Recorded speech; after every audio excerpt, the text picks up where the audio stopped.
دوسرا مقصد طالب علم میں علمی ملکہ پیدا کرنا اور تیسرا مقصد دنیا آخرت میں کامیاب زندگی گزارنے کے لائق بنانا۔ دونوں ضروری ہیں اور دونوں کے تگ و دو کرنی چاہیے۔ تعلیمی افکار۔ ابن خلدون طالب علموں سے خاص محبت رکھتے ہیں اور ان کے مسائل سے اچھی طرح آگاہ ہیں۔ انہوں نے طلباء کو بڑی قیمتی نصیحتیں کی ہیں۔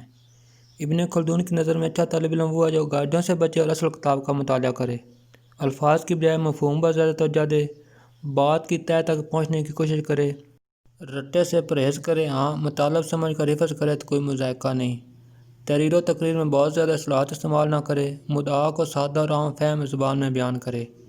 ابن خلدون فرماتے ہیں کہ عباسی طلباء نبوی علم کا بے حد احترام کریں، کیونکہ بقول ان کے نبی کا علمی فوکس اور اس کے ذرائع بہت وسیع ہیں، لہٰذا اپنی عقل کو الہام کے تابع رکھے، یہی سب سے بڑی عقل مندی ہے۔ برے علوم سے بچیے۔ یہ علوم مثلاً سحر و طلسمات، نجوم وغیرہ علم تو ضرور ہیں مگر ان کو برے مقاصد کے استعمال کیا جاتا ہے۔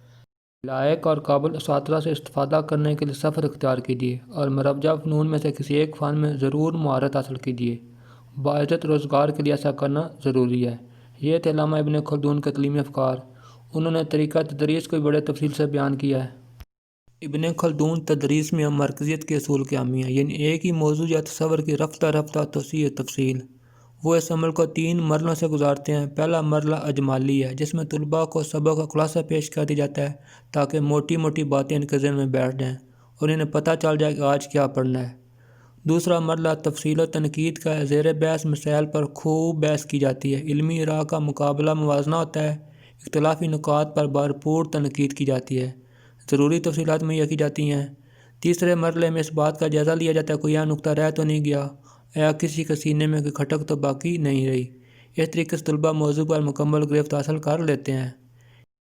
علم و عمل کے بارے میں علامہ ابن خلدون فرماتے ہیں، ہم علم حاصل کر لیتے ہیں مگر عمل سے گھبراتے ہیں۔ ابن خلدون ایسے علم کو کم تر سمجھتے ہیں، کہتے ہیں مفید اور لائق اعتماد وہی علم ہے جس پر عمل بھی کیا جائے۔ عمل کا مقام بہت بلند ہے، علم کے ساتھ جس قدر عمل زیادہ ہوگا اسی قدر نفس میں اس کا ملکہ رچ بس جائے گا۔ اگر آپ غور کریں تو یہ بات ہے بھی صحیح۔ مثلاً اگر آپ بجلی کا علم رکھتے ہو مگر عملاً کبھی فیوز نہ لگائے تو فیوز اڑ جانے پر تاریکی میں ہی بیٹھے رہیں گے جب تک کوئی صاحب عمل آپ کی مشکل حل نہ کر دے۔ آئیے اب آخر میں شہر مشرق مصور پاکستان علامہ ڈاکٹر محمد اقبال کے پیغام سے کچھ استفادہ حاصل کرتے ہیں۔ مقاصد سے تعلیم۔ علامہ محمد اقبال مقصد کو بہت زیادہ اہمیت دیتے ہیں، وہ اعلیٰ عرفہ مقاصد پر نظر رکھتے ہیں۔ ان کے نزدیک نسب العین بلند بھی ہو اور حسین و جمیل بھی ہو، اس میں قوت بھی ہو اور روشنی بھی، وہ شاعر کی طرح تابناک اور آسمان سے بلند تر ہو۔ مختلف ماہرین اقبالیات نے اقبال کے مقصد تعلیم کی نشاندہی کی ہے، جن میں سے چند ممتاز حسب ذیل ہیں۔ انفرادی خودی کے بیداری استحکام۔ یہی وہ تعمیر خودی ہے جس پر دنیا آخرت کی کامیابی کا دار و مدار ہے۔ اجتماعی خودی کی تعمیر۔ افراد مٹ جاتے ہیں مگر قوم برقرار رہتی ہے، اس لیے قومی خودی کی حفاظت تعمیر بہت ضروری ہے۔ انفرادی اجتماعی خودی میں ہم آہنگی۔ اسلامی تہذیب کا احیاء۔ علامہ اقبال کی نظر میں اسلامی تہذیب کی درخشندہ روایات اور اصول و اقدار سے مسلمان قوم کو بے پناہ قوت حاصل ہو سکتی ہے، اس لیے اسلامی تہذیب کا احیاء قومی زندگی کی حیات ہے۔ تذکیر فطرت کے بارے میں اقبال کہتے ہیں، فطرت قوت کا زبردست چشمہ ہے، اس پر غلبہ پانا چاہیے۔ جو قوم کائنات کی قوتوں کو تذکیر کرے گی وہی عزت و اقبال پائے گی۔ فکر و عمل۔ افراد اور قومیں فکر و عمل کی تازگی اور رنگا رنگی سے زندہ رہتی ہیں، اس لیے اس کی قوت و شوکت میں اضافہ ہوتا ہے، یہی ذوق انقلاب کی نشانی ہے اور یہی ملت کے شباب کی آئینہ دار۔ لہٰذا ہر فرد اپنے شعبہ علم و عمل میں تخلیق و تجدید میں لگ جائے۔ اور آج آپ دیکھ سکتے ہیں کہ مغربی علوم و فنون کی قوت و شوکت کا راز ان کے فکر و عمل میں پوشیدہ ہے، جس کی بدولت وہ دنیا پر حکمرانی کر رہے ہیں۔ آئیے اب آخر میں شاعر مشرق علامہ ڈاکٹر محمد اقبال کے تعلیمی افکار پر نظر ڈالتے ہیں۔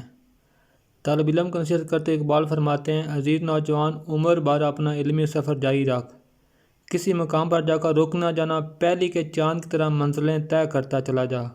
اگر دنیا میں کوئی اپنا مقام و مرتبہ حاصل کرنا چاہتے ہو تو اللہ سے دل لگا لے اور سنت رسول صلی اللہ علیہ وسلم پر کار بند ہو جا۔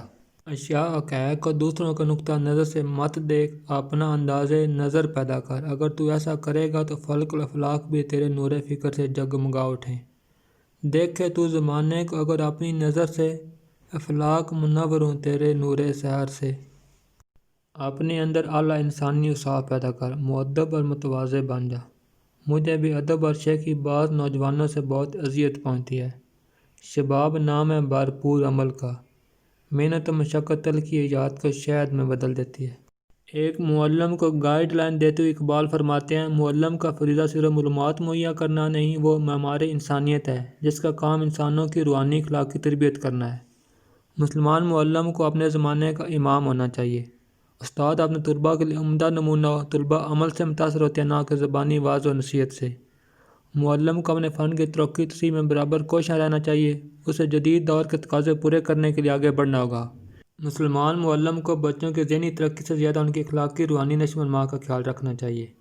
خودی اقبال کا محبوب موضوع ہے۔ خودی سے مراد کسی شے کی ذات بلکہ احساس ذات ہے۔ شجر اجر ایوان ہر شے کی اپنی اپنی خودی ہے، مگر انسانی خودی سب سے افضل ہے، اس کی ترقی کے امکانات بے پایہ ہیں۔ بقول اقبال، خودی نقطہ نور اور وحدت وجدانی ہے جو انسان کی تمام صلاحیتوں، قوتوں اور کیفیتوں کی شرازہ بندی کرتی ہے، انہیں ایک نقطے پر جمع کر کے وحدت میں پرو دیتی ہے، جس سے آرزوئیں پھوٹتی ہیں اور خیالات اور جذبات منور ہوتے ہیں۔ اس سے شخصیت وجود میں آتی ہے۔ خودی انسانی شعور کا مرکزہ نیوکلس ہے جو اپنی اصلیت کی روح سے مخفی مگر اعمال کے لحاظ سے ظاہر و موجود ہے۔ اگر اس مرکزہ کو متحرک و فعال بنا دیا جائے تو فرد کی پوشیدہ صلاحیتیں اچھل اچھل کر ظہور پذیر ہونے لگتی ہیں۔ یہ ہے خودی کا فلسفیانہ مفہوم۔ عوامی زبان میں خودی سے مراد فرد کی ذات ہے اور تعمیر خودی تشکیل ذات یا تعمیر شخصیت کا دوسرا نام ہے۔ علامہ اقبال کا کہنا ہے، جو بھی قدرت کی ودیعت شدہ صلاحیتوں کو پہچان لے اور انہیں عمل میں لے آئے وہ طاقتور بن جاتا ہے، چاہے پیدائشی طور پر پہلے کمزور ہی کیوں نہ ہو۔ اور اگر کوئی فطری طور پر مضبوط اور مگر اپنی صلاحیت سے غافل ہو جائے اور انہیں ترقی نہ دے تو وہ ضعیف ہو کر آخر کار گر پڑتا ہے۔ اقبال کا تصور خودی میں ہمارے لیے بہت سے اسباق موجود ہیں۔ آئیے ہم بھی اپنی ذات کا اقرار کریں اور اپنی مخفی صلاحیتوں کو پہچاننے کی کوشش کریں، انہیں نشو و نما دے کر اپنی ذات کی توسیع استحکام کریں۔ آئیے ہم اپنی ذات کے مرکزے سے ہم کلام ہوں، اسے متحرک کریں، اپنی پوشیدہ صلاحیتوں کو دنیا کے سامنے اجاگر کریں اور دنیا میں اپنا اور اپنے ملک و ملت کا نام بلند کریں۔ عورتوں کی تعلیم۔ علامہ اقبال عورتوں کی آزاد اور غیر مخلوط یونیورسٹی کے حامی ہیں۔ ان کی علمی ترقی پر کوئی قید نہیں لگاتے، البتہ مرد و زن کو یکساں تعلیم دینے کے حق میں نہیں ہیں۔ بحیثیت انسان دونوں برابر ہیں، مگر صنف کے اعتبار سے فرق اور ان کے فرائض مختلف ہو جاتے ہیں۔